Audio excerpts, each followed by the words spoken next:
Fala pessoal, meu nome é Viviane Varjão, sou nutricionista esportiva com ênfase no fitness, estética e alta performance. Eu gosto de falar que eu tenho uma abordagem mais integrativa porque eu gosto de abordar a nutrição que vai além das calorias. Hoje eu vou reagir a um vídeo que eu recebi bastante do Cariani sobre as pessoas que comem bem pouco e têm dificuldade de perder peso ou reduzir gordura, pessoas que comem bem pouco e engordam. Então a gente vai reagir a esse vídeo e no final eu vou falar mais alguns pontos muito importantes. Então vamos lá. Bom, o nome do vídeo é Por que comer pouco também engorda? Ganha gordura abdominal. Vamos lá. Cariane, poderia me dizer por que quando uma pessoa que come poucas calorias por dia, ela acaba engordando? E se possível também responder a importância das calorias e do carboidrato. Bom, primeiro fator, eu como pouco e engordo. Todas as pessoas que falam isso são mentirosas. Ninguém vai engordar comendo pouco. Ah, mas meu metabolismo é muito ruim. Tá, não é o seu metabolismo é ruim, o seu sedentarismo que é muito grande. Você não faz nada. Agora, a maioria das pessoas que falam que come pouco não somam as calorias ocultas das besteirinhas que comem. Ah, o que você come? Ah, de manhã eu não como nada. Não tomo café da manhã. Eu tomo um café preto. Na hora do almoço, eu pego um grelhado e uma salada. E à noite, eu faço um lanche de pão integral para mim. Tá. Bom, isso que ele está falando em parte é correto. A maioria das pessoas, digamos 90, 95% das pessoas que tem essa ideia que come pouco e não emagrece, ou come pouco e engorda, o problema realmente está aqui, nas calorias invisíveis. O cafezinho, de manhã eu não como nada, eu só tomo um café, mas bota açúcar no café. Açúcar tem caloria, dependendo da quantidade de açúcar, é uma caloria que tem que ser contabilizada. Aliás, mesmo que seja pouquinho, porque às vezes ao longo do dia essa pessoa vai tomando várias doses de café sempre com açúcar. E ninguém contabiliza essa caloria. No almoço eu só como um frango e uma salada. Mas e o molhinho que bota na salada? Será que tem muita gordura? Um molho de parmesão com bastante azeite. Azeite é um alimento muito saudável, mas é uma fonte de gordura. E como ele é uma fonte de gordura, é muito comum que se a pessoa estiver colocando muita quantidade de azeite, esteja extrapolando as calorias. Porque cada 1 grama de gordura tem 9 calorias. Se essa pessoa compra com frequência amendoim no trânsito, aquele saquinho de amendoim, é uma fonte de gordura e é muito calórico. Saquinho de castanhas, bala que vai utilizando ao longo do dia, tem ali na gaveta do escritório. São todas calorias invisíveis que a pessoa não percebe que está inserindo no seu dia a dia e que no fim das contas excede as calorias que ela gasta. Mas ela esqueceu de falar do pão de queijo que passou na banca e ela pegou, do chocolate que ela adora depois do almoço, da bolacha recheada que fica ali no cafezinho do escritório que toda hora ela pega um, das 4, 5, 6 xícaras de café cheia de açúcar que ela toma, da coca com açúcar que ela toma, calorias ocultas que nem sempre. Aliás, está aqui uma dica muito importante: bebida. É muito fácil consumir caloria na forma líquida. Então, bebida, escolha sempre bebidas não calóricas. Água, café, água saborizada, limão. A limonada é uma bebida que tem baixíssima caloria. Aliás, frutas como limão, morango, acerola são as melhores opções de bebida, porque é muito fácil você ingerir caloria na forma líquida, que é uma coisa que te sacia bem menos, você consegue ingerir um volume maior, logo calorias mais altas. Então, sempre que você for a um restaurante, for lanchar em algum lugar, escolha bebidas não calóricas, de preferência saudáveis, né? Que não seja refrigerante zero. Não é proibido, mas se tem tanta opção saudável, né? Custa nada. Vamos lá. Ela divide até com o nutricionista. Não Calorias que vão conta. somando, somando e batem 700, 800, até 1000 calorias às vezes. As pessoas que falam que comem pouco e engordam, quando eu tenho a oportunidade de dividir uma vida com elas, eu descubro que é tudo mentira. Eu tive um projeto de emagrecimento que a primeira coisa que o rapaz falou para mim é: eu não como quase nada e engordo. Aí eu descobri que ele adorava um pão com salame, adorava uma pizza, tinha 10 potes de sorvete na casa dele, 12 panetone. Ué, essa é a despensa e a geladeira de uma pessoa que come pouco? Então, aí a pessoa acha que ela come pouco porque a quantidade desses alimentos que tem densidade calórica muito grande é uma quantidade pequena, só que aquela pequena quantidade já tem a caloria de uma grande refeição, por exemplo.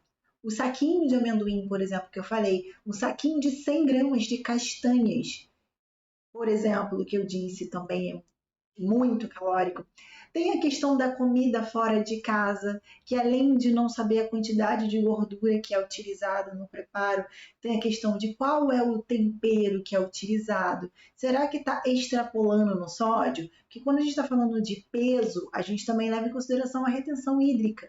E se tiver com um nível muito alto de sódio nessa alimentação, ele também está atrapalhando. Então, se você come num lugar que usa temperos artificiais, com sódio muito alto, com gordura muito alta, também é uma coisa que você não está percebendo. Você está achando que você só está consumindo ali um arrozinho com feijão e um bifinho, e você está consumindo bem mais caloria do que você estava imaginando ou que estava no seu planejamento alimentar. Que ali no planejamento alimentar, o nutricionista está contando com uma refeição preparada com o mínimo possível de gordura, com temperos naturais. A gente não está contabilizando aquele monte de óleo que muitas vezes é utilizado em um restaurante, ok? Claro que não. A maioria das pessoas que falam que come pouco comida. Come pouco arroz, come pouco feijão, pouca carne, pouca salada, mas come um monte de outros alimentos em pequena quantidade que tem uma densidade calórica absurda e que às vezes tem muito mais calorias do que um prato de arroz e feijão. Qual é a minha sugestão para você? Comece a somar tudo, a anotar tudo aquilo que você come. Tudo. Que seja uma bala, uma balinha, você vai anotar. Depois vai na internet e descobre quantas calorias tem cada um daqueles alimentos. Mas você tem que fazer isso durante um mês. Porque como você sabe que agora você está anotando, você vai recusar um monte de coisa que você antigamente não recusava. Faz isso durante um mês e vê se você não emagrece.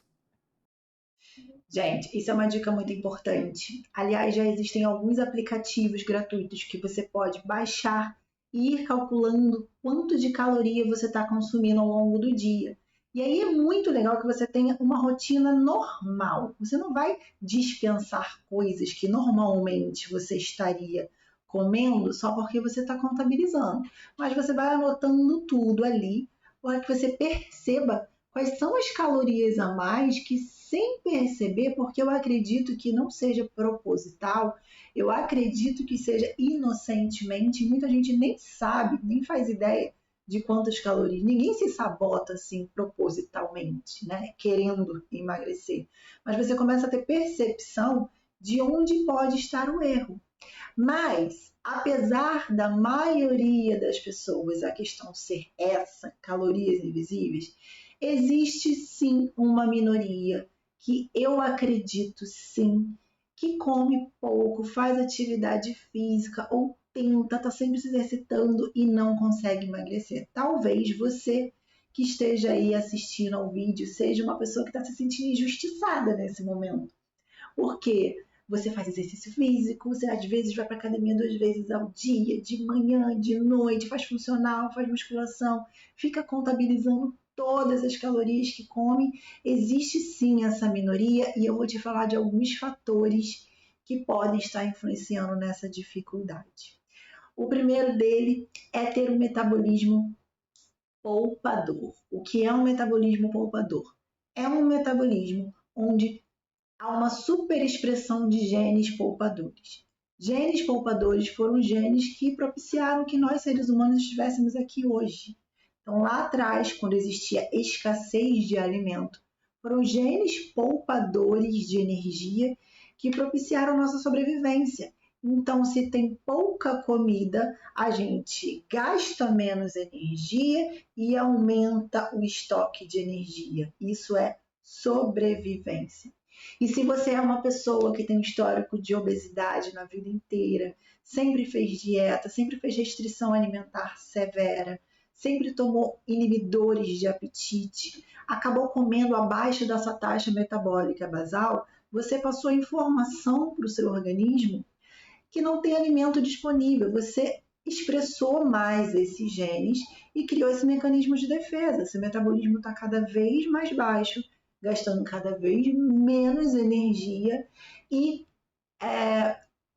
utilizando menos a reserva energética.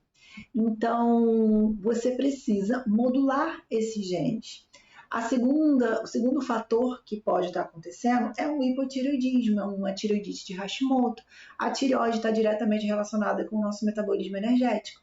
Então, uma pessoa que tem hipotireoidismo automaticamente tem um metabolismo mais lento, tem uma capacidade mais lenta de gastar energia. Então, precisa investigar se existe um hipotireoidismo. Um outro fator, como a tireoidite de Hashimoto, é uma doença autoimune. Então, ela prejudica, deixa o metabolismo mais lento também, mas como qualquer doença autoimune, ela é uma doença inflamatória. Já tem que ser uma dieta de característica anti-inflamatória. Não adianta ficar só fazendo continha de caloria. Você tem que diminuir citocinas inflamatórias para diminuir o ataque à sua tireoide. Existe o fator resistência insulínica também. A insulina, em níveis muito altos e de forma crônica, que é uma característica da resistência insulínica, ela é um hormônio anabólico. E se ela está alta por muito tempo, de forma crônica, ela está inibindo lipólise, ela está inibindo quebra de gordura, então ela atrasa a perda de peso. Algumas pessoas vão ter essas 3 ou 4 condições, vão ter genes poupadores, vão ter hipotireoidismo, ou a tireoidite de Hashimoto, e ainda vai ter uma resistência insulínica. E aí, Viviane, o que eu faço? Primeiro, você vai no endocrinologista, é o médico responsável por diagnosticar desordens hormonais, ok?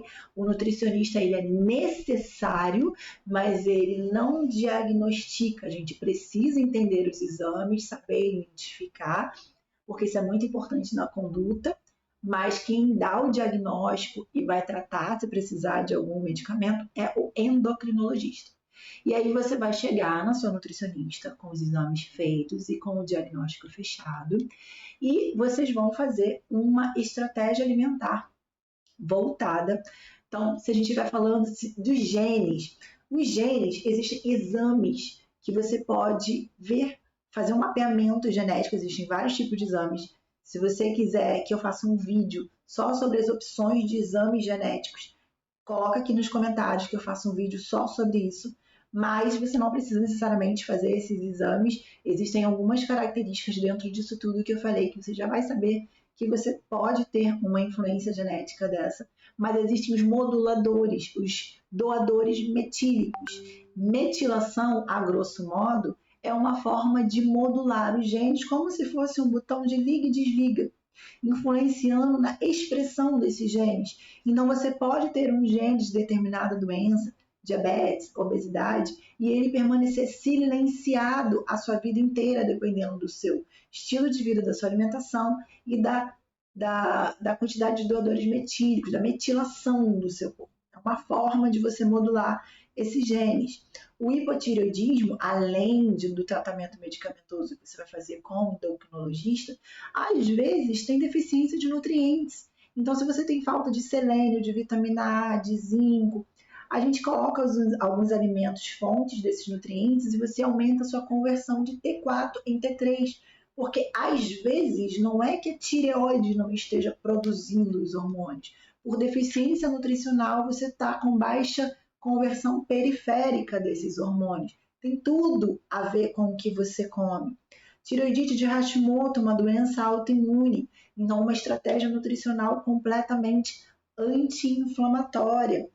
E na resistência à insulina, então, nem se fala, porque está diretamente relacionada à carga glicêmica, ao índice glicêmico. Não quer dizer que tem que cortar carboidrato, mas existem muitas estratégias que podem melhorar a sensibilidade insulínica, o jejum, que não deve ser feito de forma sem acompanhamento. O jejum ele precisa de acompanhamento, ser feito aos poucos, ser bem planejado, ter nutriente suficiente na janela de alimentação, até para não deixar faltar nutriente para a tireoide. Então não é só ficar sem comer, mas é uma forma de melhorar a sensibilidade insulínica. Então você já chega com o diagnóstico pronto, seus exames prontos para sua nutricionista, uma nutricionista que tem essa visão mais integrativa, porque só calcular a caloria, nesse caso dessa minoria, não vai ser o que funciona. E, por fim, existe mais uma coisa muito importante, que é a biogênese mitocondrial. Pessoas com doença autoimune ou com essa dificuldade de perder peso ou com resistência à insulina, normalmente cursam com disfunção mitocondrial. E as mitocôndrias são organelas que tem dentro das células que são responsáveis por pegar gordura e transformar em energia. Pegar gordura e transformar em energia. O tecido adiposo branco, a função dele é guardar reserva energética. Mas existe o tecido adiposo marrom, cuja função é termogênese. O tecido adiposo marrom é rico em mitocôndrias. Se você faz biogênese mitocondrial, você consegue transformar o tecido adiposo branco em tecido adiposo bege. Isso significa que você aumenta o número de mitocôndrias naquele tecido, aumentando a termogênese, aumentando a capacidade de utilizar a gordura como fonte de energia e principalmente te ajudando a manter o peso depois da perda. Porque a gente sabe que não existe só a dificuldade na perda de peso, mas também em manter esse peso depois. Então, olha quanto trabalho que precisa ser feito aí. Bom, se você é uma dessas pessoas, dessa minoria, que sabe que faz tudo direitinho, que não coloca calorias invisíveis na sua rotina, que se esforça muito no treino, procura bons profissionais com uma visão integrativa para te ajudar. E dá uma força aqui para o canal, se inscreve no canal, deixa seu comentário aqui embaixo, seu joinha, e eu vou seguir com novos vídeos para vocês. Até lá!